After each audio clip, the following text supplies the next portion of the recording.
welcome back to the Citizens Fancast. As always, I'm your host, Evan, back for another exciting episode talking about City. Some people may think otherwise, just based again off of current results, but I'm not. I'm in a good mood. We got a chance to win the Club World Cup this week for the first time, and beyond that, 5 points off the top of the league. And it's the holiday season. So if you're watching this on video, got my City Christmas sweater on, which is very, very warm. I'm about 40 seconds into this and I'm already sweating, to be honest. So this might be a long episode for me, but hopefully everyone else enjoys it. If you hear me clearing my throat again, my voice still is not 100%.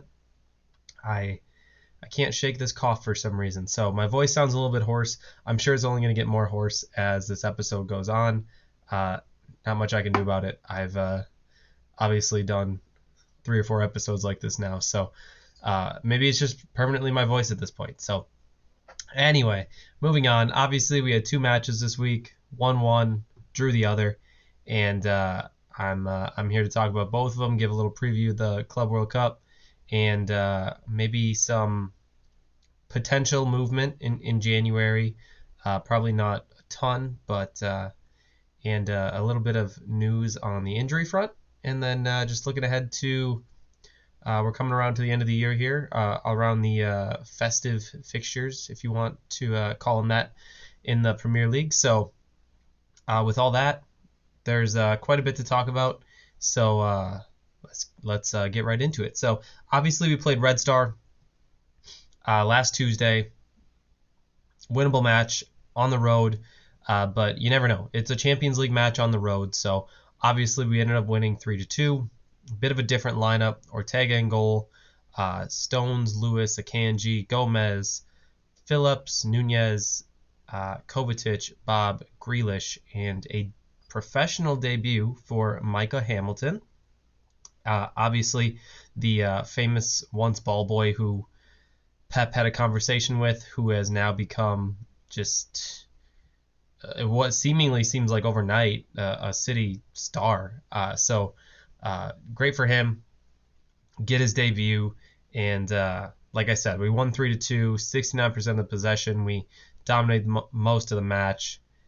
It was a good match. So obviously, I already mentioned him, Micah Hamilton. A goal just 19 minutes into his first match. Incredible. He's got such a bright future. He looked good. He looked poised. He didn't look like, a kid making his professional debut. He knew what he was doing, and he contributed in a good manner. Won us a penalty late as well. So in a way, just kind of contributing to 2 out of our 3 goals, which is incredible. So I wish him all the best in the future. I hope he gets more minutes as time goes on. But cool for him to get a goal. An assist from Nunez on that one. And Oscar Bob with his first goal as well on an assist from Rico Lewis. So all the kids getting involved, and you could just see how happy they were for each other. So super cool to see all these younger players who, I'm going to keep calling them kids. That's what they are basically still. So just these young players who, they've played all these years together coming up through the City system, and now they get to live their dream side by side with each other and just enjoy it and contributing to goals and being able to be happy for one another. So cool for them. Obviously, third goal, another first goal for City. Not a youth player, but Calvin Phillips, his first goal for City in what I unfortunately probably want to call his last game for City. You could tell he wasn't.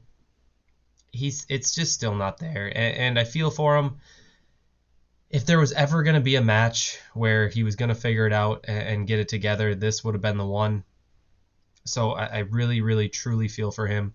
I wish him the best. From everything I've heard, he's leaving in January. So I have an idea of what I would like to happen with him. I'll get into that a little bit later, but I wish him all the best. It just didn't work out for us. So When he's on the field with these players who don't get much time, these young youth players, and he still looks like the weak link, that's when you kind of know for sure that it's end of story probably. So I feel for him. I hate it for him, but there's nothing personally I can do for it. You have to perform, and quite frankly, he hasn't. So I don't like getting down on our players, and I wanted to see him succeed, but it just doesn't feel like it's going to happen, or it would have by now. I think he's kind of burned his last bridge in a way, if you want to say that. So unfortunate for him, but I have an idea of a player we could bring in. Obviously, there's a ton of players we could bring in. I know there's names flying all around almost daily, it feels like. So excited to see how we may replace them if we do.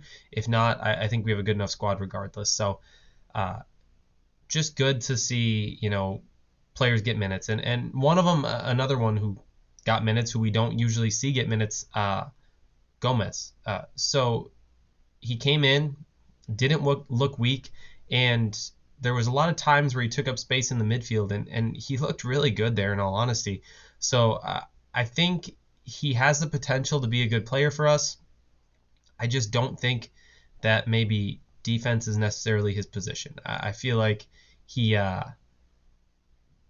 more of an attacking player, in all honesty. So I think that's something to look into for the future.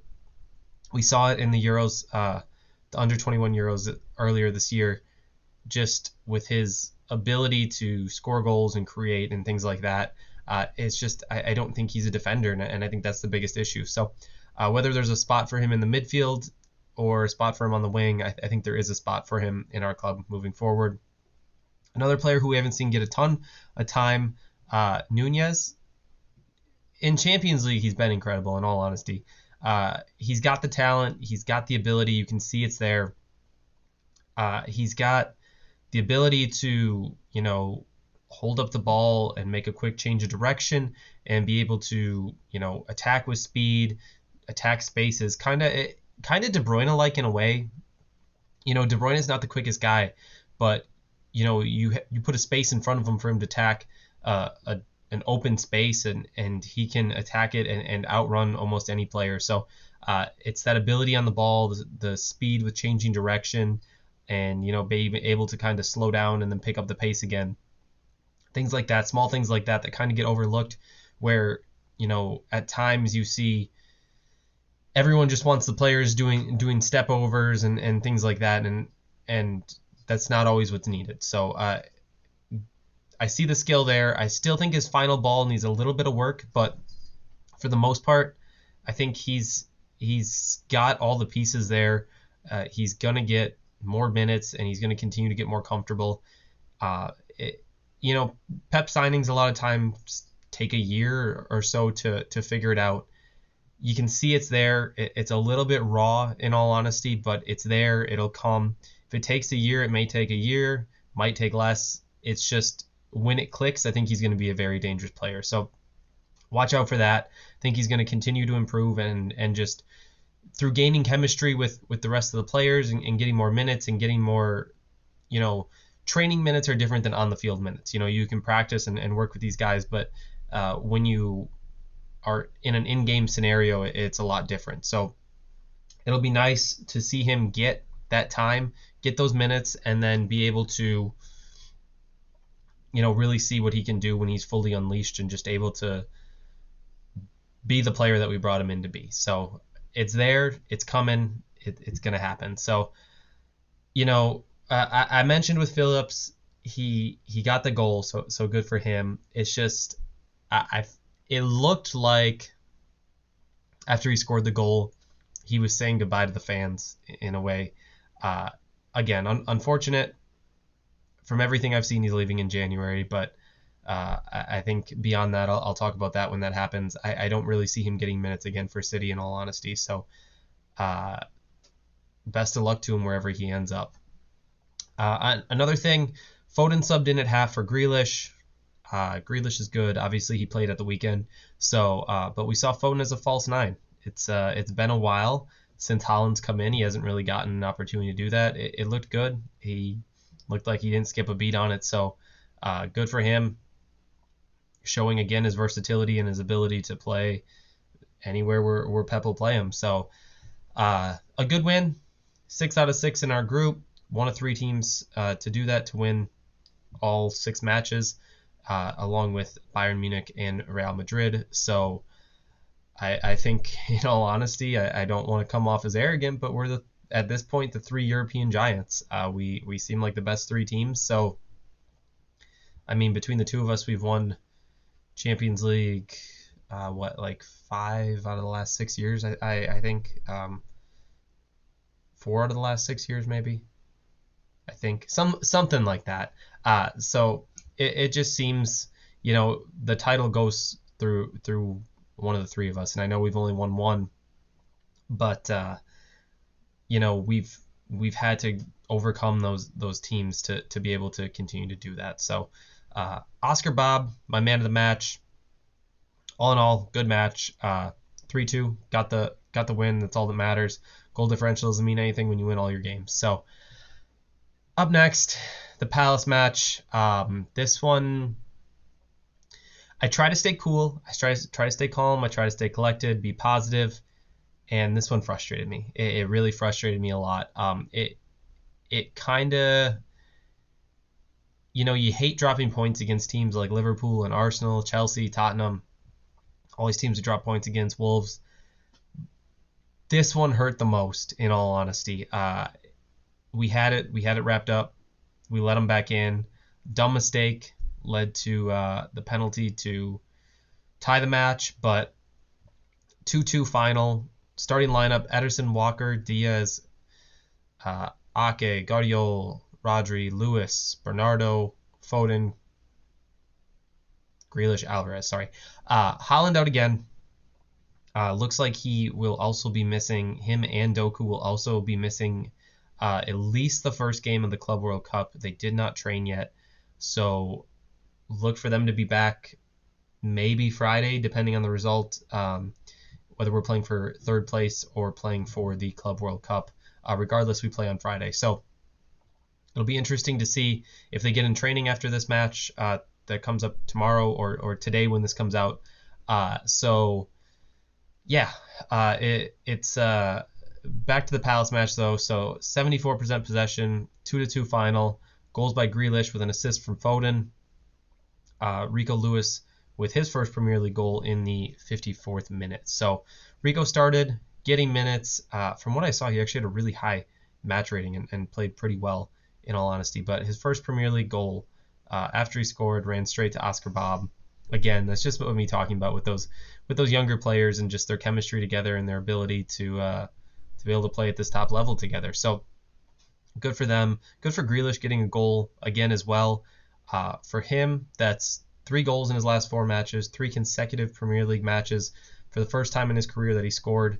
Maybe surprising for some people, considering apparently he was scoring 5 goals a week at Villa before he came to City and just lost that ability when he came to City. So good for him to kind of show his haters that he's here and he's got the ability to score goals. So he's not really been a player for us who scored a ton of goals, but he's kind of coming forward with that, and 3 in a row. What more can you ask from a goal in 3 matches? And it really should have been another match that we won with him scoring, but it really just didn't work out that way. So unfortunately, like I said, we drew the match, gave away a bad penalty.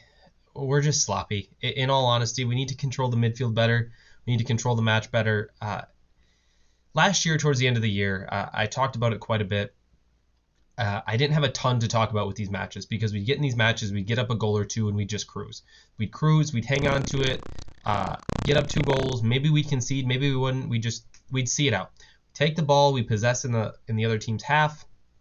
From there, we kind of just hang on to the ball, close out the game. We're not doing that this year.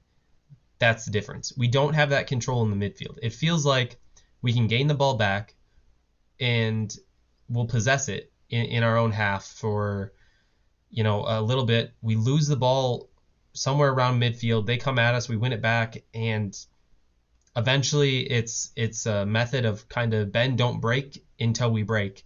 And it's the breaks where we're getting scored on. And it just feels like if we had more midfield composure, move the ball forward, and not allow so much pressure back on us, that we might be able to actually close out these matches. But for some reason, we're not doing that. I don't know if De Bruyne is a fix-all when he comes back. Maybe he is, maybe he isn't. I don't know. There's some lazy defending. I'm not going to name names. I'm not going to call out certain players.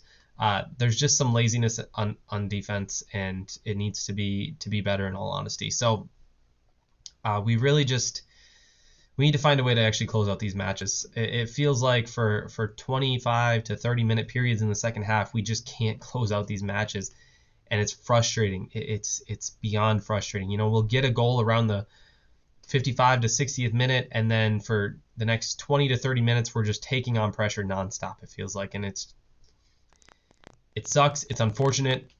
74% of possession, you shouldn't tie that match. You should never tie that match. So you get a third goal, you can close it out. I don't think we should be in a scenario where we need to get 3 goals to close out a match, but maybe we do.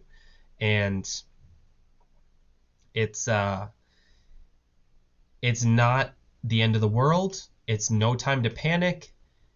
We're 5 points off the top. At the end of the day, it's not a big deal, but it is just a little bit frustrating to see that we have all these opportunities to get points and we just keep dropping them. But at the end of the day, we're 5 points back, and that's really all that matters. So disappointing match. I was frustrated, but we're good. So we move on from there. We continue, and it's not the end of the world. At the end of the day, we're fine. We're perfectly fine. People, of course, on Twitter again panicked, freaked out, and the world was burning down until it wasn't. So obviously Liverpool tied their match. So with United no longer on top, Arsenal's back on top, and it just makes it a little better for us, in all honesty, just with Liverpool not winning their match. And they play each other on the 23rd, so there's an opportunity for them to drop points there as well, whether they tie or somebody's going to drop points. So somebody we are chasing there will drop points. It doesn't matter. It really doesn't matter who it is. Maybe they both drop points. So it'll be interesting to see. I mentioned a couple weeks ago, as long as we're not more than 8 to 10 points off the lead, I think we're perfectly fine. As long as we get to this point, we're not 8 to 10 points off the lead, we're fine. So get to that Christmas, New Year range, keep it somewhat close, and we'll be perfectly fine. We have over half the season left. We have 21 matches left, and we don't have any Carabao Cup anymore, and Champions League, we got a little bit of a break. So with that being said, I mentioned De Bruyne.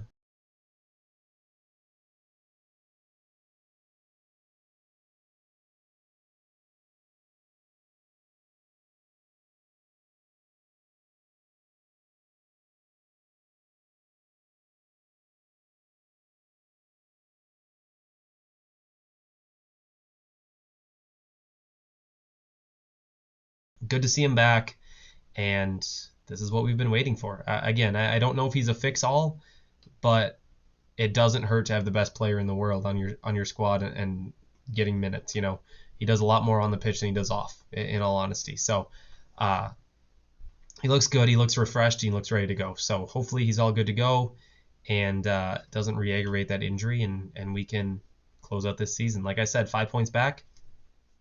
We could be in a scenario where we're 6 points back with a game in hand. So exciting times coming, in all honesty. So I'm excited for the rest of the season, and it's just good. So I mentioned before, just with some rumors and potential players coming in, back in the Kimmich rumors again. I don't know if he's gonna leave Bayern. I think if he does, we have to be the favorite. Probably with Madrid as well. From what I've heard, he doesn't get along with Tuchel, but again, who knows truly what to believe. I see stories coming out of Bayern almost daily, it seems like, so, and I'm not necessarily looking for them either. So interesting to see what goes on there. He's only 28 years old. I feel like he's been playing forever, so He's still got a good 5-6 years at 28. I'd love to have him if he's gonna leave Bayern, but that's not something I'd expect in January. If we do make a signing in January, I believe I mentioned this early in the summer, I'd love to bring in Amadou Onana from Everton. Be great if we could get a swap for Phillips. Maybe pay a little bit on top of that as well. He's a good player. He's a young player, another Belgian. I'm assuming if he would come in, it would need, again, De Bruyne's stamp of approval, just because that's kind of how the Doku transfer seemed to go. But he's been on my radar for about a year now. He looked like Belgium's best player last year in the World Cup at a young age, and that's a team that had De Bruyne, Hazard, Lukaku as well. So to look like the best player with all those guys out there, it says a lot. And he's been doing well for Everton. He scored this weekend. I think he'd be a good signing. He's a big player. He's a strong player, physical. I think he'd help shore up our midfield a little bit, give a little bit of backup to Rodri, not to put so many minutes on him, so much time on him.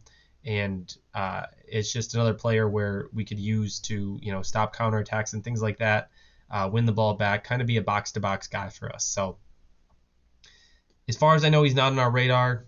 I think he'd be a good signing.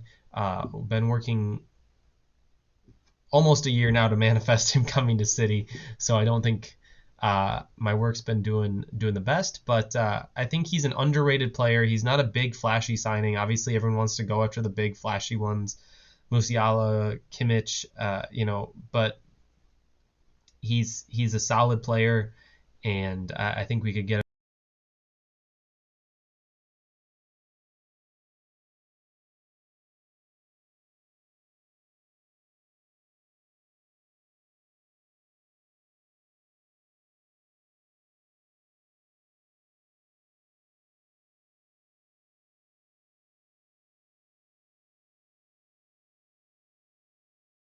and polish him up a little bit more. So that'd be my pick if we were going to sign anybody. Again, I don't think he's on our radar, but that would be my choice if it were up to me. So into the preview for matches this weekend, or this week.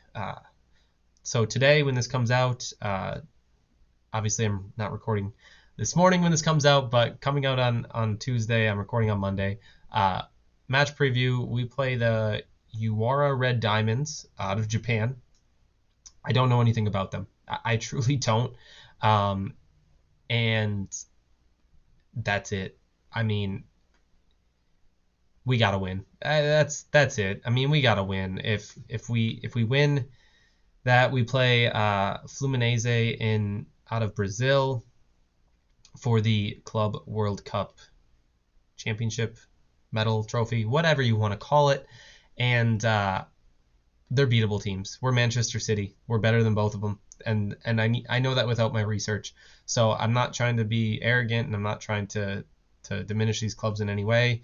Obviously, they got here for a reason, but we're better. We have to play better, and we don't have any matches again until post-Christmas. So 2 matches this week, and then we got a couple days off as well. So play a strong lineup, go out and take care of it, and let's win ourselves a Club World Cup. Let's get that nice fancy World Cup badge on our kits, and yeah, that's it. That's all I got for that. I mean, it's winnable, and I don't need to do my research to know that. I fully believe that we can do it. So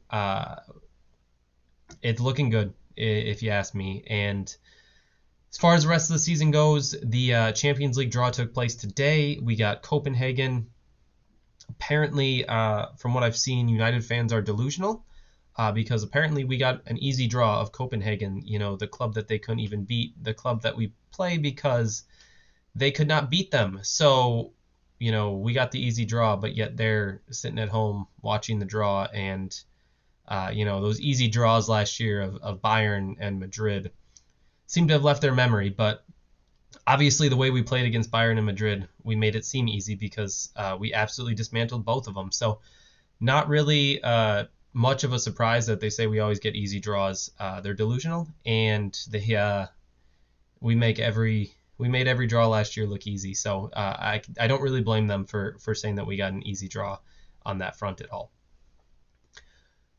That's all I have to say about the Champions League draw. But moving forward again here, I already said it. We're 5 points off the top. We're in a good spot. And from what I can tell, there's a lot of people who are like, oh, we're down in 4th place. We're better than that.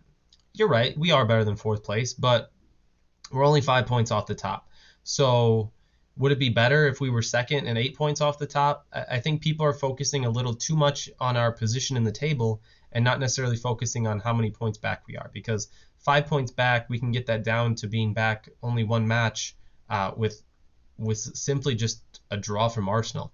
So I'm not concerned. We're 5 points back, and it's really just not something that's inconceivable for us to go on and still win. That's where I say I think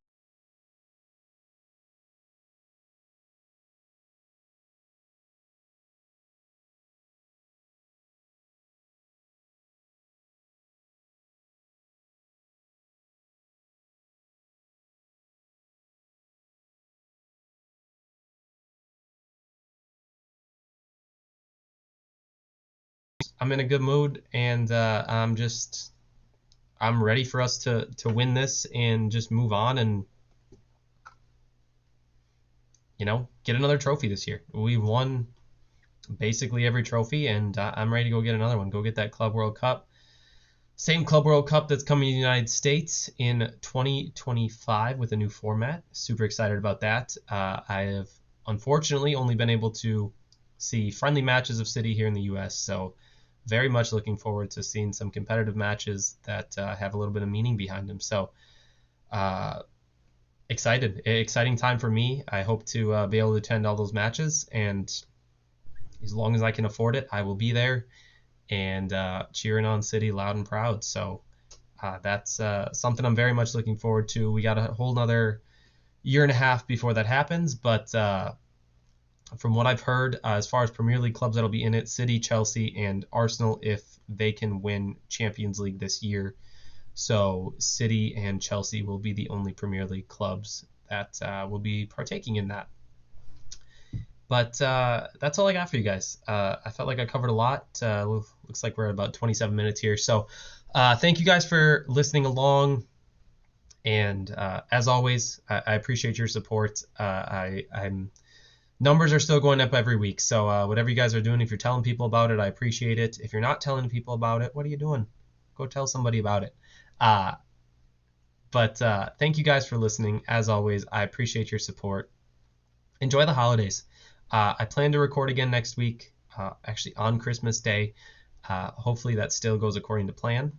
But if not, then I will see you guys after Christmas. But enjoy the holidays. Whatever you celebrate, enjoy it. It's a enjoyable time of year. So thank you guys for listening. You know where to find me, Citizens Fancast on Twitter, Instagram, TikTok. You can go subscribe to my YouTube as well, posting these videos here most of the time. I've actually been doing it like every other week as of now. So appreciate the support everywhere. You can subscribe on YouTube as well. And as far as listening, Spotify, Apple, Google, Amazon, I believe those are the big ones where you can listen to this podcast. So let's go get that Club World Cup, and hopefully I'll see you guys next week, and we can talk about that. So thank you guys. Enjoy your week.